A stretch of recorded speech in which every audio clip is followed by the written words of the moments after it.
Hey, how's it going, everyone? My name is Derek Afasi. I'm the owner of Afasi Financial Group and RetireSharp.com. Today's topic, I want to go in depth. How much do I need to retire at age 62? And I want to discuss a couple of things, try to help you understand where your current situation is, or what I like to call your point A. Then also understand what your specific goals are, how to get you from your point A to your point B, show you common mistakes that individuals make when they're just kind of guessing and they're just kind of shooting from the hip and they don't really know how to create a proper strategy for their goals, and then solutions to combat those mistakes. So different things of how, you might not be mindful of a specific negative that you're setting up with your current retirement plan, and it could really bite you in the butt if there is, a downward market disaster, or you're pulling out too much money. If you're in your retirement years already and you're pulling out too much money, how to avoid those common mistakes. And then I'm going to go off of specific examples to show you when somebody's nearing retirement age or they're currently retired, how they could stay retired forever. And what you realize with this video and with a lot of my explanations and different things on my channel is it's not these astronomical changes. It's these very slight shifts that, as long as you're creating these slight tweaks and it's going in the correct areas, the correct lanes, that's how you're going to be able to retire with confidence each and every time. Definitely make sure to have a pad and paper, pad and pen out, and you take down notes, write down questions. At any time that you want to speak to a specialist, give our 1-800 number a call. It's 24/7 customer service line, so you give us a call 24 hours a day, 7 days a week, and you just basically reference this video. You say, I saw a video online about retiring at age 62. There was a couple of topics that Derek was speaking about that I think might pertain to my situation, and the assistants will make sure that the correct specialist will give you a call and help you figure out what your situation is and how to accomplish that most success. So as I clear up the screen, I want to make sure that I'm educating you off of common things that you might have experienced with your current plans, and what was essentially the shift that took place for retirement plans in the past. What are you now susceptible to, and what are some different question marks, and how to basically close up a lot of those gaps. So what used to happen, and understand that all this education is all going to come full circle on when we're going off of some specific plans and some specific strategies. So just kind of, even if you understand some of these topics, just bear with me on at least the first portion of this.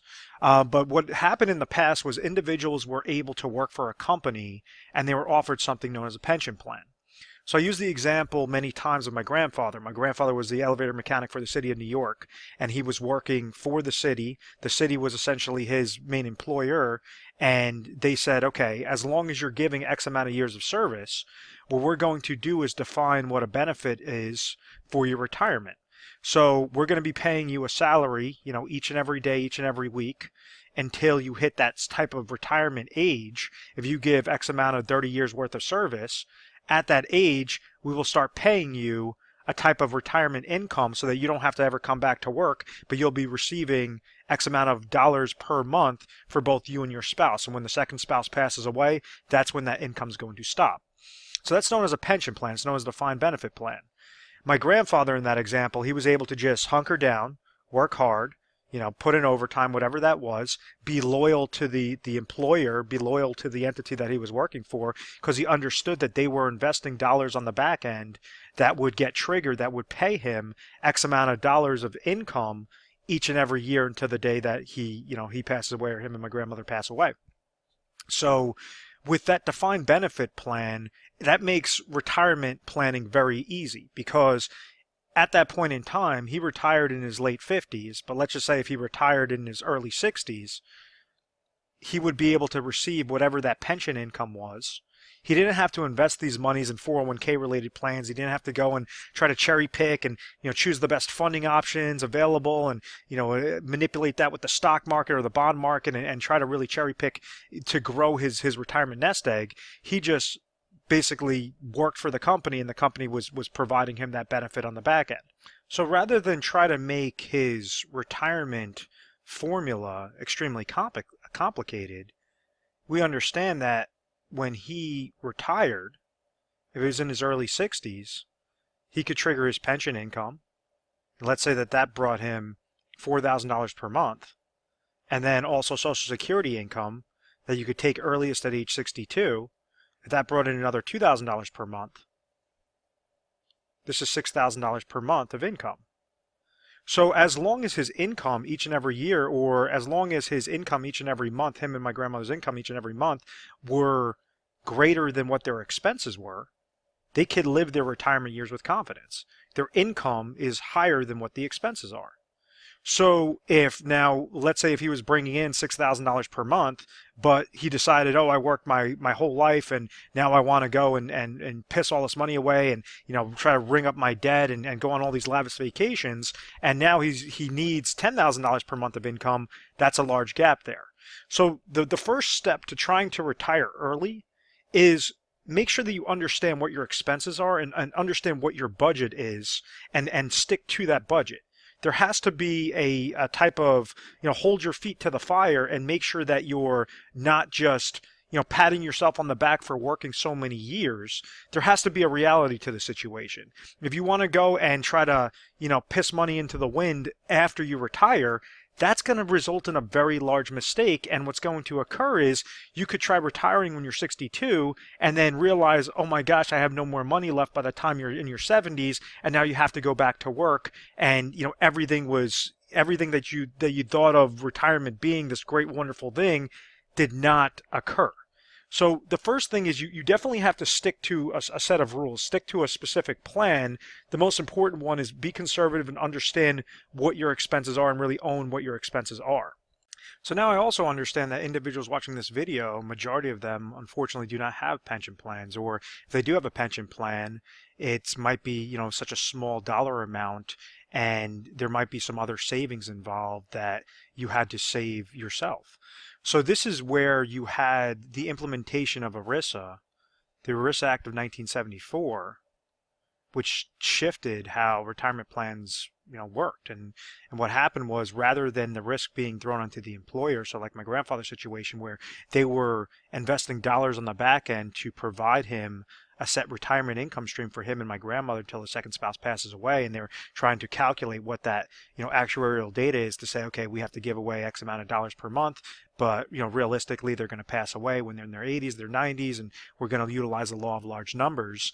That entire ball game and that employer risk has shifted after that ERISA Act of 1974.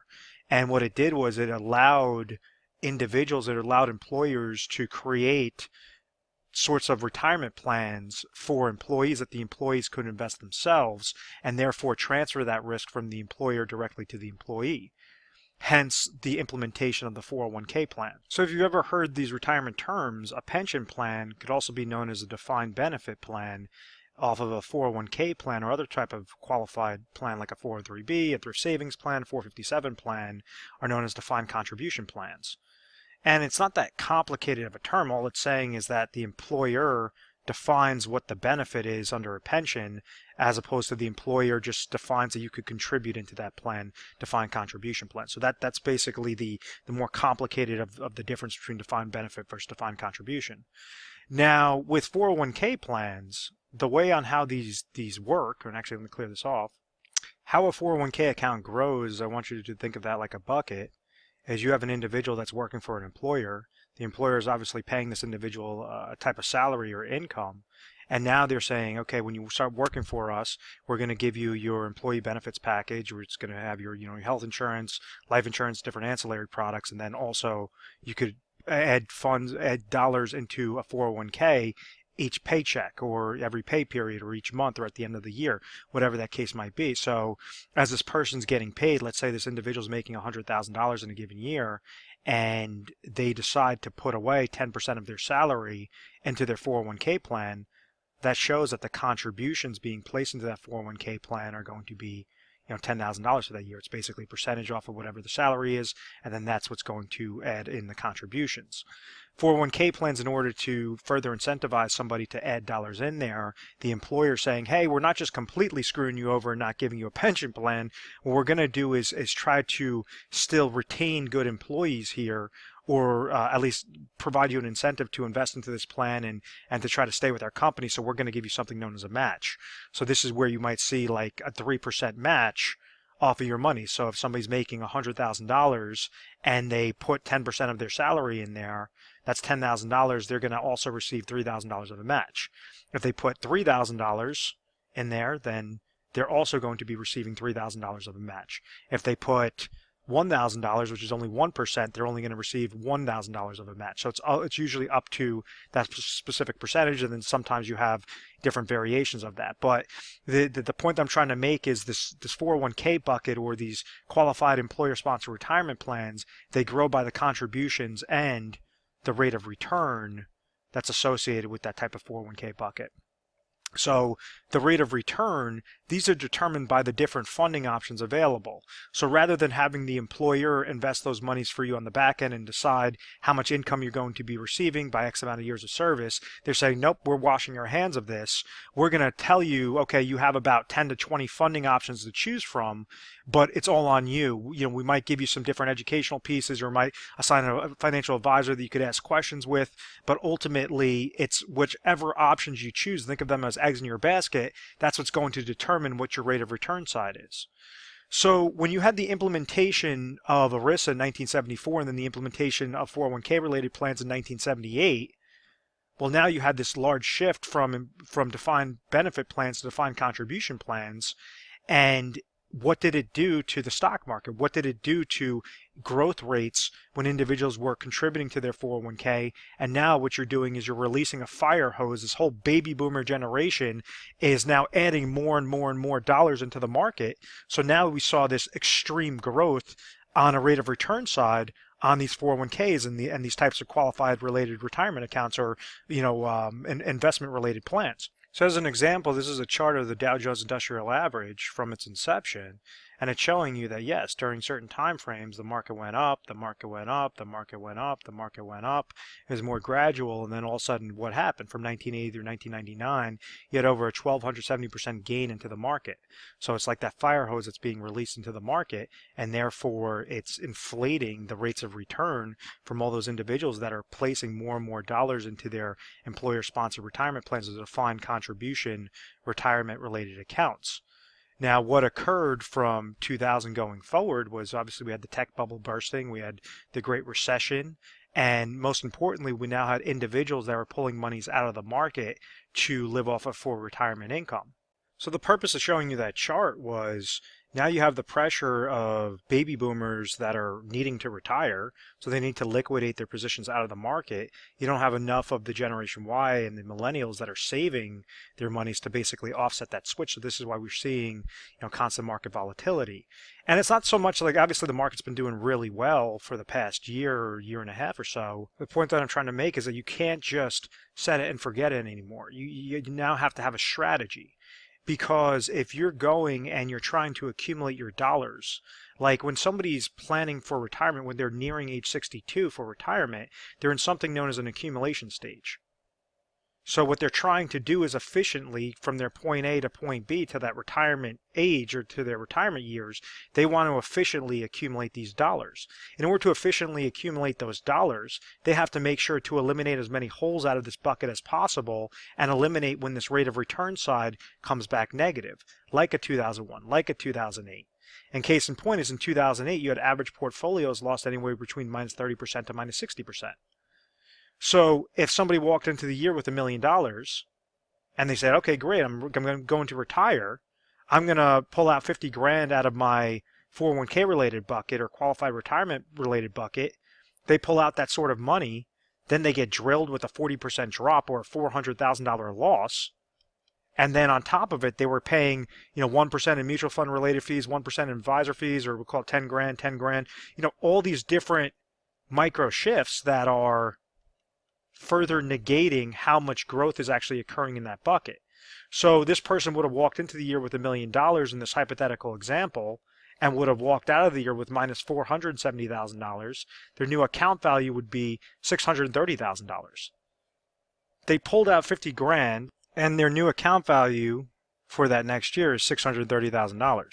That's a lifestyle change. That's something that you want to eliminate at all costs, something as drastic as that. And I'm not, trying to go and just say, okay, this is something that will never happen. These are things that have happened. These are things that I've seen it with many individuals that have called me up after the fact regarding their retirement accounts and regarding just kind of setting in, forgetting, and hoping that they were with an advisor that knew what they were doing.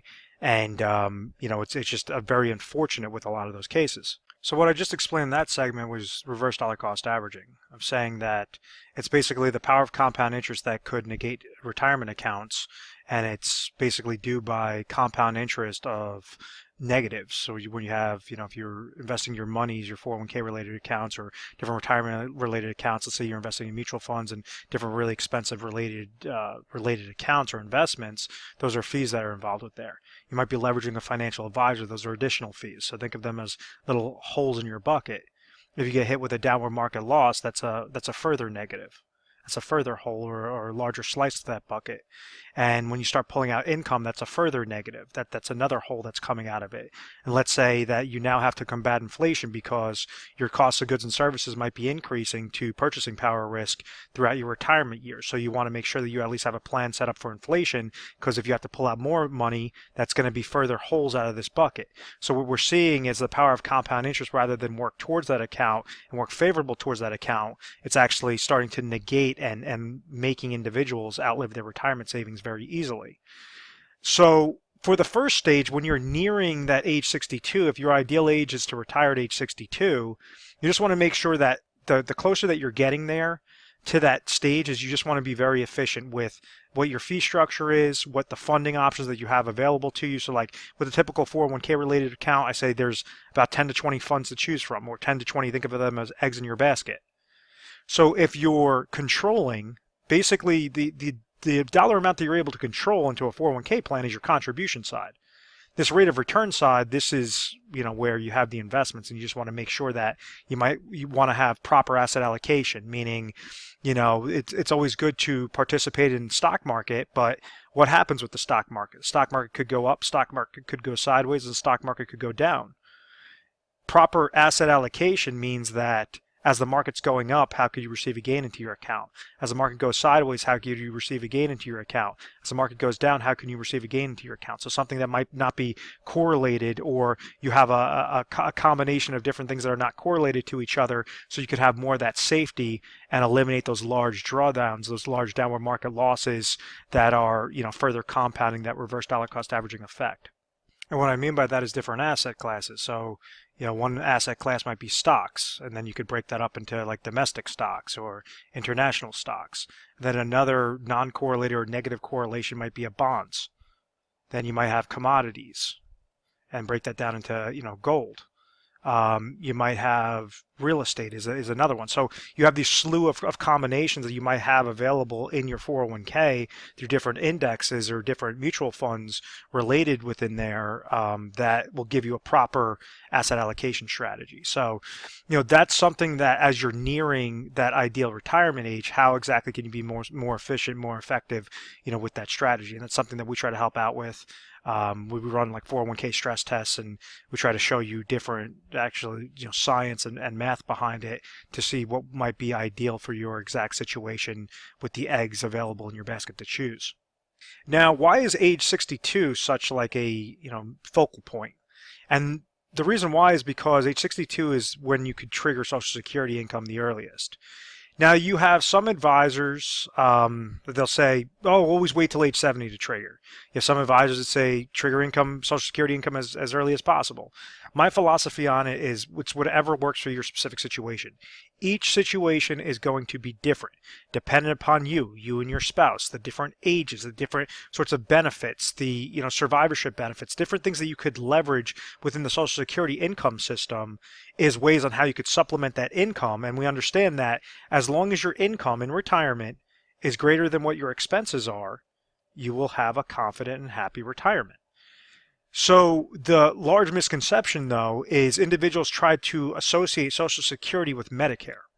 Now, Medicare, which is a health insurance for obviously senior citizens, right when you're hitting age 65, you could have something known as like a Medicare supplement plan or a Medicare Advantage plan. It's basically health insurance on a national scale that you're eligible for when you hit that age 65. This does not mean if you're triggering Social Security income early at age 62 that automatically your Medicare is going to kick in at age 62 as well. That is not the case. You have to wait until age 65 for that Medicare, the Medicare supplements, and all those different plans to kick in. So, if you have the hopes of retiring at age 62, but therefore now you have to come out of pocket at some astronomical price for that health insurance for those next 3 years, it might make more sense to wait those extra 3 years just so that you could trigger Medicare or make sure that you at least have Medicare umbrella over your head, to have your health insurance covered. That's a very large expense. That's something that could liquidate retirement accounts very easily if you come into those medical ailments. So just make sure that, as you're saying age 62, it does sound good, but make sure that you have your health insurance that is set up at that time. Also be mindful that if you trigger Social Security income at age 62, that's going to be a reduced benefit than if you wait till age 63, which is going to be a reduced benefit than if you wait till age 64, 65, whatever that case might be. So if you're going to the SSA.gov and you're looking at what your Social Security number is, you're going to see some number that's going to say what your earliest, your age 62 monthly income will be, and you're going to see something also known as FRA, full retirement age, and that's going to be, dependent upon the year that you were born. It might say like 66 and 2/3, 66 and 5 months, whatever that is, or 67 and X amount of months, whatever that case might be. That's your FRA, your full retirement age. And then you also have something that shows you what it would be at age 70 if you trigger Social Security income. So case in point is, if you're triggering it earlier, you're going to have less of a benefit, less of a monthly benefit than if you wait later, as opposed to you waiting, the latest you can, which is age 70. So, it really depends upon that situation. If somebody knows that they have a debilitating ailment and they might not live that long, 10, 15 years only, it might make more sense to trigger at age 62, as opposed to somebody else that has really good genes and they know they're going to live past the age of 100. Well, maybe if they don't mind working and they don't want to trigger that Social Security income just yet, well, maybe they wait till age 70 and they have that, that larger Social Security payout at that point in time. So, it's really depends upon their situation. We have different calculators. We have different, different reports that we help individuals out to figure out what that number is. But ultimately, it depends, most importantly, what your expenses are. What your expenses are, what you're bringing in, and exactly if, that specific income with your Social Security and other retirement accounts can be greater than what those expenses are. And understand that concept that if you're pulling income earlier, you're going to have a reduced benefit as opposed to waiting longer, you're going to have a larger benefit, because that Social Security concept also correlates with pension plans. But let's say if, somebody sufficed their 30 years worth of service and they're 59 years old, they might be receiving X amount of thousands of dollars. But if, let's say, they've sufficed those years of service, but then they're not triggering their pension until they're 62 years old, that might be a higher dollar amount. So they're going to incentivize you to wait longer to therefore start paying you out that sort of income. So that's how some pension work. That's also the main concept of how an annuity works as well. This is when you have like a deferred annuity, you're going to, let's say if somebody's 60 years old and they're looking to trigger income from that deferred annuity at age 65, maybe they might receive 50 grand of income, as opposed to if they wait till age 67, they might be able to receive $56,000 of income. It's that same sort of concept. The earlier that they're triggering it, the less dollar amount that they're going to be receiving, because they're calculating the risk of saying, okay, well those are that many more years that this person is going to be able to receive of income. So the less years, meaning that if they have this mathematical date of death stamped on their forehead of age 90, well then, this is the difference of 25 years that the insurance company has to, pay out, or statistically from the Social Security Administration has to be paying out until that actuarial data showing how long that individual is probably going to be living to. Or if they wait till age 67, well, maybe that's going to show 23 years. So therefore, they're able to give them a larger benefit. So there are certain break-even points. It really just depends upon your situation, and that's what we try to help you guys figure out most efficiently. Now, the most important takeaway with this video is to understand how can you customize your plan to make sure that you're able to retire at this age 62, so you can figure out how much you actually need to retire at age 62. And this is when individuals could leverage IRA contracts, individual retirement accounts, And you could take your old retirement accounts and you could roll them over into customized IRA accounts so that they're being segmented into specific lanes that are ideal for their age 62. So let's say if this person's 55 years old right now and they want to retire at age 62, this is their point A, this is their point B, how to make sure we're getting there most effectively, most efficiently, and then from point B all the way to date of death, that's the overall plan. That's the overall piece of the puzzle. Let's say if the person's age 60 and they want to retire at age 62, well, now we have a smaller gap there, but now you might be eligible to do further rollovers with this type of plan. So what exactly am I talking about when I'm saying rollovers and individual retirement accounts? Now an IRA, a traditional IRA, is very similar to how a 401k works, except for it's set up by the individual, it's not set up by the employer. So the way on how this computes is by the contribution somebody's making in there and their rate of return. The major difference is this rate of return side. Now the contribution limits, if you're trying to set up a regular IRA, the contribution limits are going to be less than if you're trying to contribute through a 401k chassis on that qualified basis. But for the customization purpose, this rate of return side is extremely important. What I mentioned on the 401k section was I said that typical 401k accounts have about 10 to 20 different eggs in your basket to choose from, or different funds in your basket to choose from. Typically those 401k funds are crappy funds, they're shitty funds, or they might be super expensive, or they just might be cruddy where there's not a lot of diversification that you could choose. So when you go and you set up an IRA, instead of 10 to 20 different eggs in your basket to choose from, you might have options between 3,000 to 5,000 different eggs in your basket to choose from. So these could be a lot higher quality, a lot cheaper of a price. Different things to really accentuate that rate of return side. So when you're eligible for certain rollover provisions, the IRS allows you to utilize these old types of retirement accounts, such as the 401k, such as the 403b, different things that you could go and instead of have those very small contributions as if you're just trying to create an IRA account on your own, which you might be capped at $5,500, $6,000 in a given year, depending upon your age. They're saying if you've incorporated this 401k, you could actually do large rollovers into an IRA. So like if you have $1 million into your 401k account, well, you could go and if you're eligible, roll over that dollar amount into a specifically designed IRA contract. And now we understand that contribution side, that's what that rollover consisted of with the bucket. But now your rate of return could give you a whole slew of different options available that could be more, that you could cherry pick a lot better for your exact situation. Meaning like if you're trying to grow your account, how do you have a better asset allocation strategy? If you're trying to trigger income, well, how could you have something that would provide you a type of income rider, like utilizing an IRA annuity contract? Or let's say you need something with emergency funds, something that you could have in a regular, IRA money market account that you could access at any point in time. Something that just builds up and has different pieces of your puzzle and specifies it in specific lanes. This is the power that you could do with these IRAs or with these rollovers or IRA to IRA transfers to make sure that everything is ideal for your retirement age 62 or age 62 until date of death. And this is where it goes off of the terms of what every individual needs to figure out before they're retired or currently retired and how to stay retired forever. Breaks down into three main components. I've briefly discussed the first component, which is income sources. The other two components are emergency funds and then inflationary protection. If you could figure out these three things and have these three things covered, you will always retire with confidence. And what I mean by that is, let's say if we take an example of an individual that was working for a company, they might have a very small pension plan.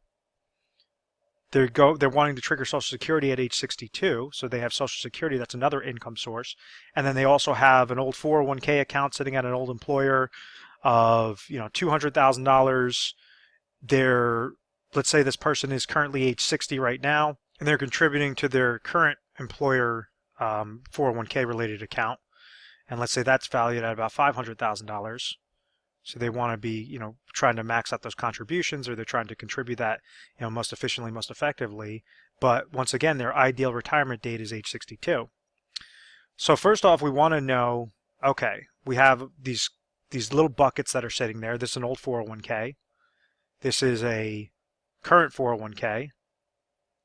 this person's age 60, which allows them, this might be an age service withdrawal that they could basically take their current 401k account and roll that over into an IRA account because they've sufficed age 59 and a half or age 60.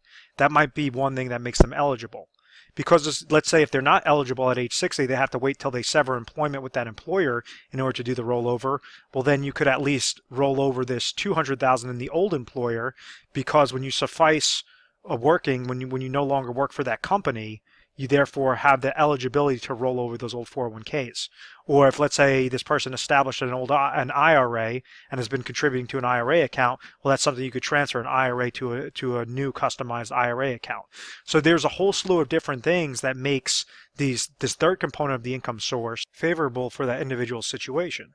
So the first step is to figure out what are the current accounts, how are those current accounts held, are they eligible to roll over those current accounts to have it into a better IRA account? Does it make more sense to go and roll that over into an IRA and to customize that option? Does it make more sense to just leave it at that 401k account? So we want to figure out what exactly they currently have, and then what exactly is the goal. This person says that they're currently age 60. They have $500,000 sitting with their current employer. They have $200,000 sitting with an old 401k. At age 62, they're going to have pension income stream that they're eligible for, that they're able to receive. And let's say that's going to bring them $20,000 a year. And let's say at age 62, they're able to receive another $30,000 of Social Security income. So right there, it explains in a very generic sense what their assets are. Income sources. What exactly are their expenses? And how much has their income sources already suffice what their expenses are? So let's say that we go and we send this client, this prospect, a budgeting sheet, a budgeting analysis to say, okay, let's figure out